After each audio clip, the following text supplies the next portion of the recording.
Good evening. Good evening, everybody. My name's Nicholas Mars, and today I want to talk about isolation real quick.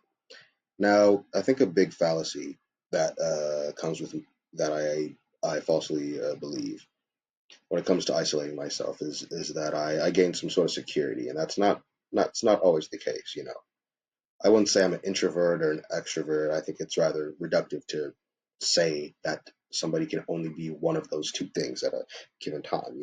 We go through changes and we go through seasons, and I'm in a season of isolation currently. Fortunately, a lot of that isolation was spent self-loathing and just not taking very good care of myself, and that led to me being dejected from just uh, interacting with anybody or feeling a need to do so. And now I'm sort of reintegrating myself into society. And long story short, and it's weird. I had like a normal conversation with my neighbors as I was doing some yard work, and I was like, "Oh, you played football in high school? I did too when I was younger. I was in this area of Michigan." The lady was like, "Oh, you and your father are fine-looking young men, and you guys look so similar, and you talk so similar." I'm like, "Oh, thank you." Like I wasn't being rude about it. It was just for whatever reason, a very normal interaction seemed exceedingly like alien to me and weird.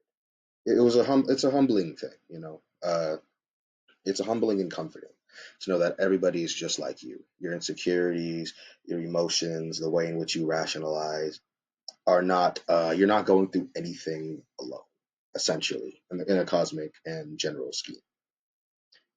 And it's a comforting thing. It makes things way easier to navigate as well, to know that you're just as susceptible to your ego, your emotions, as everybody else. The more just because you have a hyper understanding of yourself or of emotions or whatever things are going on in your brain or what could be going on in somebody else's brain or what trauma response this is or how psychoanalyzing that person, that doesn't make you any more susceptible to feeling. And it's a comforting thing, but through isolation, that false security just made me be able to fill in the blanks as I do this because of this. I cope because of this. This is how I cope. This is how I do it. This is how I'm going to go about it. So I don't have to deal with anything outside to interfere with me because I'm done with that. I don't have the energy. But rather, now I'm taking this isolation to tend to myself and really heal myself. Not by ingesting so much information, watching all these psychology videos, reading the Bible 24 hours a day, trying to figure out, what my purpose is, but taking it one step at a time.